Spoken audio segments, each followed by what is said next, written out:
Welcome to Political Perspectives with the Washington Examiner. I'm Jim Antolin for Hugo Gurdon. If you're following us on social media, please remember to click like and subscribe.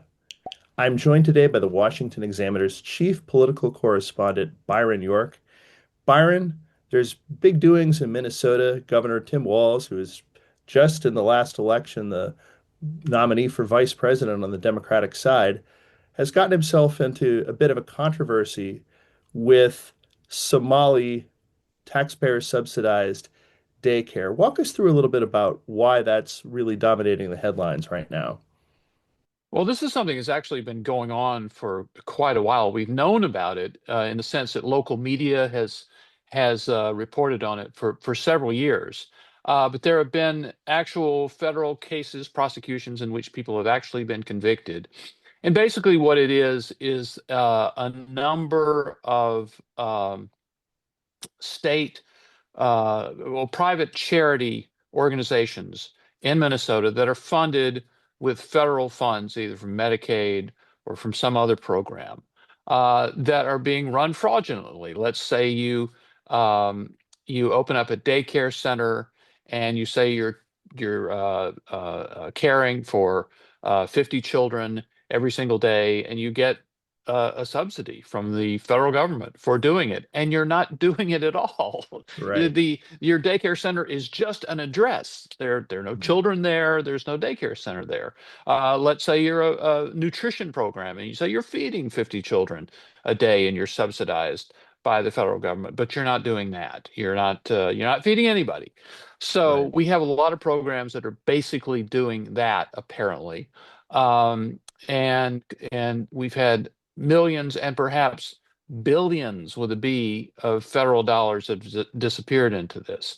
So it is finally, after a number of stories in the past few weeks, seem to have reached some sort of critical velocity. Hmm. There was a few weeks ago a story that was reasonably fair in the New York Times about it. And it was, in the world of journalism, sometimes there are a lot of people who work maybe for the traditional broadcast networks or other liberal publications who kind Hmm. of look for the Times to grant them permission to Right. talk about a story or to report a story. So the Times actually doing it was kind of a permission for other media that take such cues to do it themselves. And now, by the way, it's gotten heavily political. Republicans are calling for more and more investigation, and the Trump administration has actually cut off some federal funding for these programs to Minnesota. Now, I think you're seeing the next predictable step, which is that there are some on the left, the progressive left, who are denying that there is a problem at all. This is all just made up Right. by the Trump administration and right wingers. So it's a big political fight, but you have to remember there have been actual prosecutions about this. People have actually been convicted of this. It's really happening, and we do need to find out how big it is and what can be done about it.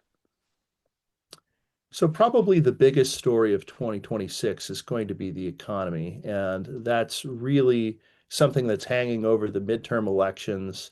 The Republicans' chances of maintaining control of Congress really might hinge on the public's perception of the economy.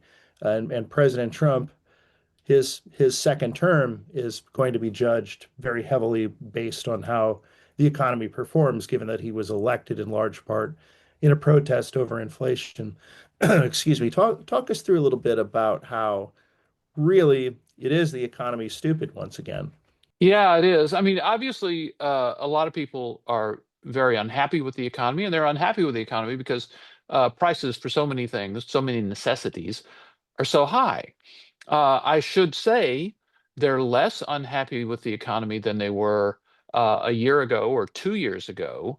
Right. The number of people who say that, or the gap between the people who say the country's on the wrong track and the people who say the country's on the right track, the gap is actually narrowed significantly in the past couple of years. So there are some signs that while the people still quite justifiably are not happy about the economy, they're getting a little bit happier. Now, Donald Trump seems to have kind of belatedly decided that he really needs to pay a lot of attention to this going into the midterm year. And in the last reports of the year from the government, we actually saw some pretty good news, which is a 4.3% annual growth in GDP in the third quarter. And then inflation of 2.7% in November. And I believe inflation stood at exactly 2.7% when Right. Trump took office in January of 2025. And it stands, according to the latest number, at 2.7% now. Now, you would want it to actually have gone down in that period, but we should say that there were many predictions that it would skyrocket because of Right. Trump's tariffs. And maybe that'll still happen, but it hasn't happened thus far. And one interesting thing, I think the Wall Street Journal editorial page said something to the effect that so many of Trump's policies have been really good for the economy, cutting taxes and cutting regulations. Imagine where things would be if he hadn't done the tariffs. They're very, very opposed to the tariffs and feel that inflation would be better, everything would be better if there weren't the tariffs. But we do have the tariffs, and Trump is still promising a much brighter 2026, especially when people start getting their tax refunds. They're going to get bigger refunds than they got last year. And he feels that this will help him in the midterms. I think if you look at it historically, probably nothing is going to help him in the midterms because the Right. party in power Mm. almost always loses seats. And if Republicans lose any seats in the House, they're likely to lose control of the House. So it's still a very bleak outlook, I think, for the Republican Party in the midterms. But I don't think it's a bleak outlook for the economy. I mean, I think there are some signs that suggest it's stronger than a lot of commentators have suggested. So Trump faces a little bit of a dilemma here, doesn't he? So if he doesn't make the case for his economy, no one will. But you always run the risk that if Right. what you're saying about the economy is so much more optimistic than what the voters feel, that you're going to seem like you're a bit out of touch. Yeah. Yeah. The one thing you cannot do is you cannot talk up a bad economy because people know their own situation. So if you tell them that the economy's gangbusters and doing really, really well, and they're not, they immediately say, "Well, I'm not seeing it. That's not the Right. economy that I see." And they probably know other people who feel the same. So sometimes I think you can actually talk down a bad economy because you can say that, and people will think, "Well, other people are suffering. I seem to be doing okay, but I've seen the news that these people are having trouble making ends meet." It's easier to talk down a good economy than it is to talk up a bad economy, which is not possible because people know their own situation. So one other ticking time bomb that's going to have to be dealt with next year, preferably before the midterm elections, is Obamacare. This has been an entrenched federal health care law, the really the sort of biggest legislative achievement of the Democrats over the past decade or so, decade or more.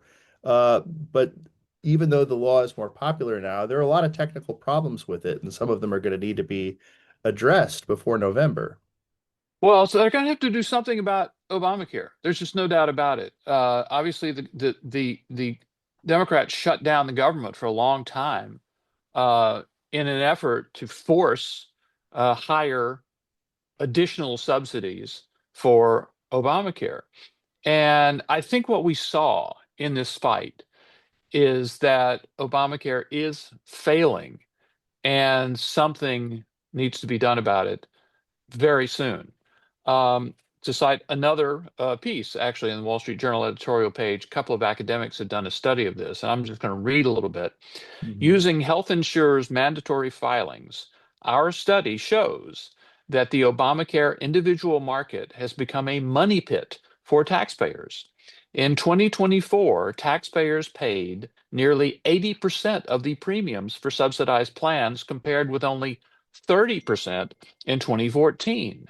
Taxpayers paid more than $114 billion directly to insurers in 2024, one-third more after inflation than in 2023, more than double the amount in 2020, and more than 6 times as much as 2014. This is a problem, and it's getting worse faster than it was getting worse before. And I think there's going to be a bipartisan consensus to do something about this other than just to pour in more money for when it doubles again next year and the year after that. It does sort of fly in the face of the idea that this is the Affordable Care Act. Kind of bitterly ironic. It's like the Inflation Reduction Act. Right. The Affordable Care Act is completely unaffordable, and we have to remember the fight over subsidies that was taking place during the shutdown was over additional, quote, emergency subsidies, because there were subsidies built into the law in Obamacare when it took effect in 2014, uh, and those have existed all the way along.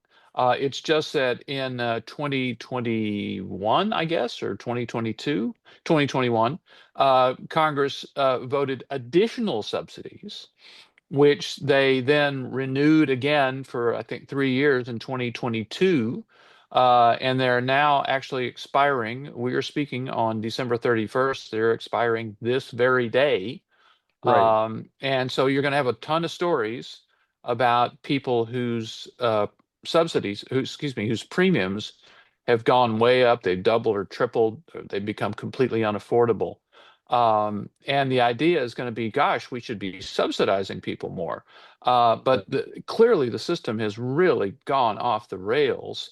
And if you can only meet it by coming up with new, quote, emergency subsidies. And by the way, the pandemic seems to be long over. That was the emergency that was the reason for these earlier subsidies. Just additional money is just not going to be the solution to the problem. Thank you, Byron. We'll leave it there. This has been Political Perspectives with the Washington Examiner. Do remember to click like and subscribe. We'll catch you next time.